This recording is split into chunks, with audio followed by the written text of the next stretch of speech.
Young Duane, and I don't think I've ever called you that before. This is the first. I'm used to D.O. Gibson, but I got to ask straight off the bat, man. How was your summer? My summer was amazing. I spent the beginning part of the summer in South Africa, and I had a chance to just spend it a lot outdoors in nature, hanging out with good family and friends, and working on this children's book and album. So it was a very busy summer, but also very relaxing. I got to get back, man, because you know that I was in Johannesburg Yeah. coming up now to 2 years ago. I know what the experience was like for me being in South Africa because it really felt like being in the motherland. What was it like for you? To be in the motherland is a blessing, and to connect with so many great people there was I just felt very fortunate. I had a chance to perform at the African Music Rising Conference, which is a Wow. female-led conference, and to speak there about branding, but also to perform with a Moy from Canada was awesome as Ah, well. that's amazing. Just so you know, I'm Yeah. going to be speaking with her too because she's got a big show that's coming up in just a short time away. So I'll make sure I say hello to you for her. Oh, definitely. But yeah, so now we can call you an author because there's something that you're doing or have done, which is absolutely amazing because you're all about history, but you're also all about educating young people. And this is just another way of doing it, my friend. What have you Mm. done recently? Well, I wanted to write a children's book because I've been performing in schools for 20 years. And I always thought I was going to connect with high school students the most when I started out. And then I started visiting middle schools. But I noticed over the years I was connecting really well with young kids as early as 4 years old. And they were responding to my music, to my freestyling, and to my story. And I'm a big advocate of literacy. And I think literacy starts at a young age.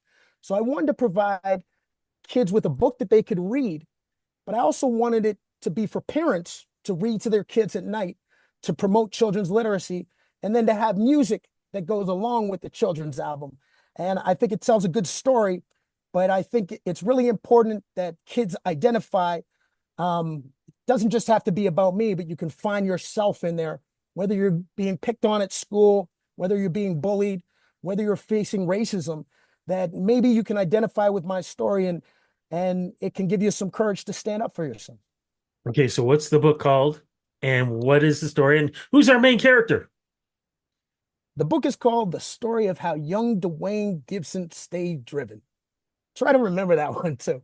But I thought that was a great way to say it because I've gone to these schools for 20 years and I've told them my personal story of moving from a kid, going to Sault Ste. Marie, dealing with bullies and dealing with racism, and not having to use my fists, but having to use my words to empower myself and to become a rapper.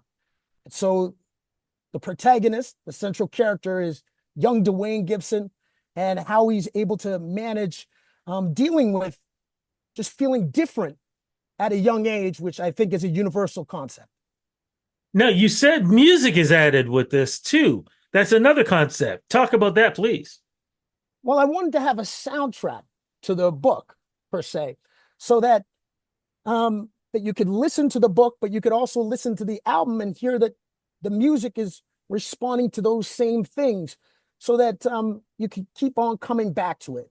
I love having a song called Dream Big, which is the first single from the album, because I want to encourage kids to dream big, to dream as possible as you can be. And sometimes it's difficult, whatever time you're growing up at, but it's difficult when maybe teachers or parents or friends are trying to tell you maybe don't dream as big. But I'm a true believer that if you dream big and you set goals for yourself and you work hard at it, that you can achieve your dreams. You definitely can.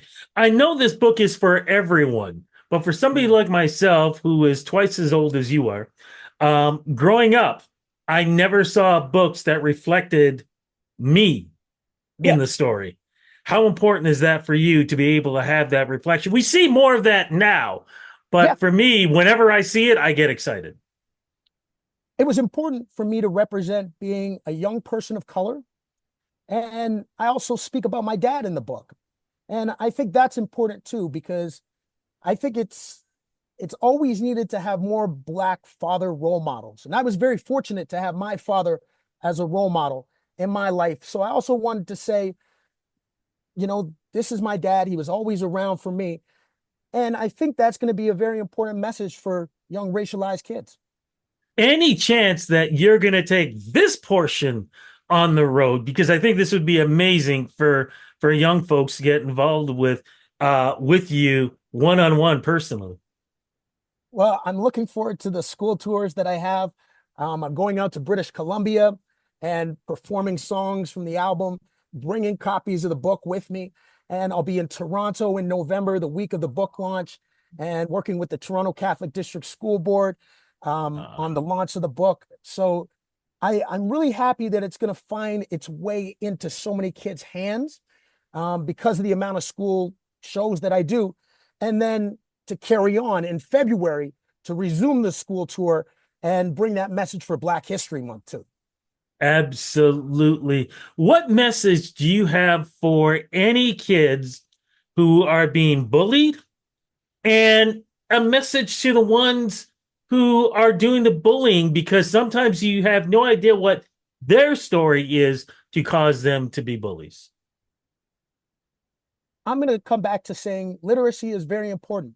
One of the things that helped me was reading about the story of Jackie Robinson and learning how Jackie Robinson, who played baseball, had to deal with so much adversity and so much racism, but he had an outlet, and his outlet was baseball. So I encourage kids to find an outlet, whether it's sports, whether it's art, whether it's music, and to find your expression from there.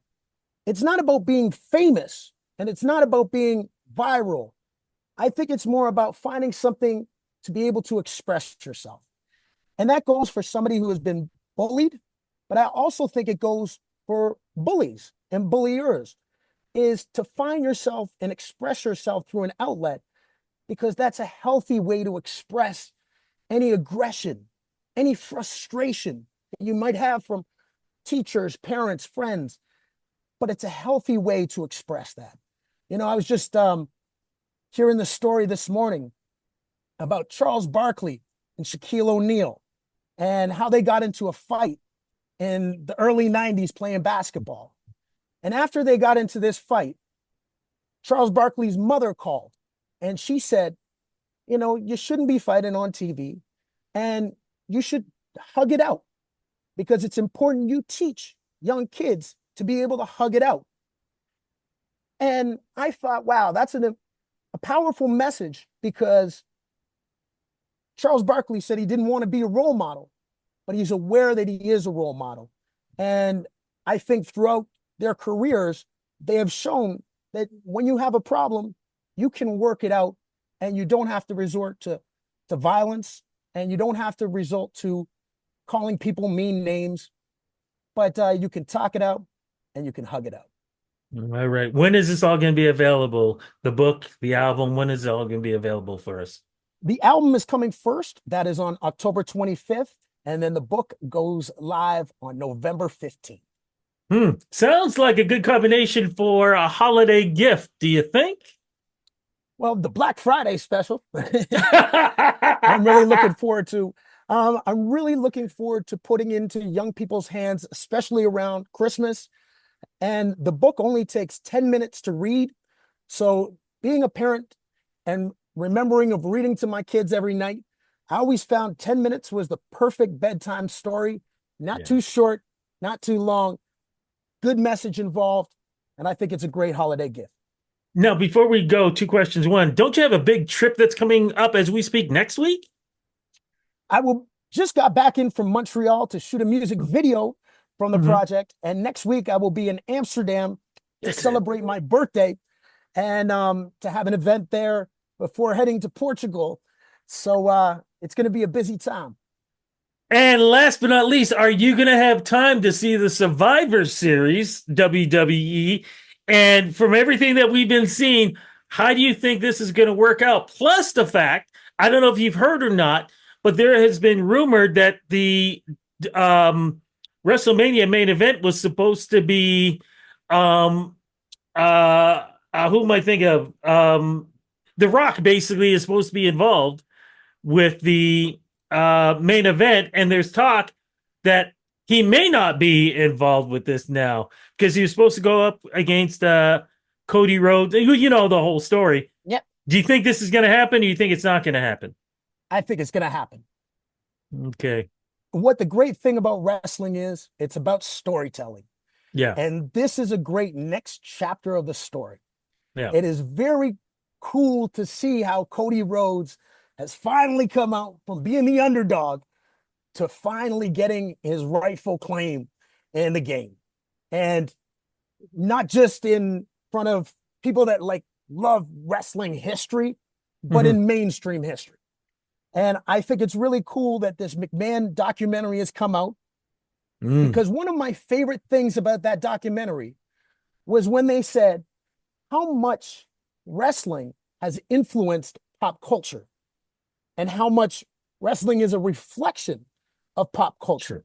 Sure. Sure. And I think that is so true from the 70s, especially the 80s, getting into the 90s, in the 2000s, and now we're in the 2020s. And it's great to see where wrestling is and that people respect it for what it is, which is entertainment. It's one of the greatest forms of entertainment that there is. And one of my biggest dreams Mm-hmm. is to be able to work with The Rock, Uh, because The Rock's family, his dad's side, is from Nova Scotia. And he doesn't talk about it that much.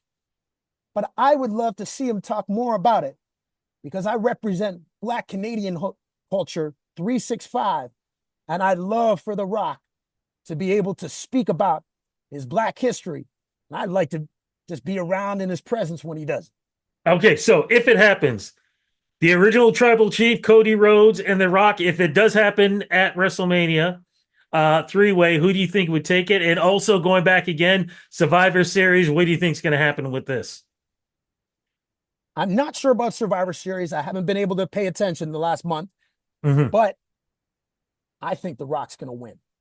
And I think it's Interesting. going to be All a right. clean, and it's going to be a clean finish. Interesting. Well, they always say every year it's the biggest of all time. That would definitely be the biggest of all time. My brother, have a great, safe trip on the other side of the world. Congratulations on this new album and children's book, and looking forward to everything that you do, because everything you do is all about positivity and giving back. Thank you again for the interview. Thank you so much, man. I always appreciate you.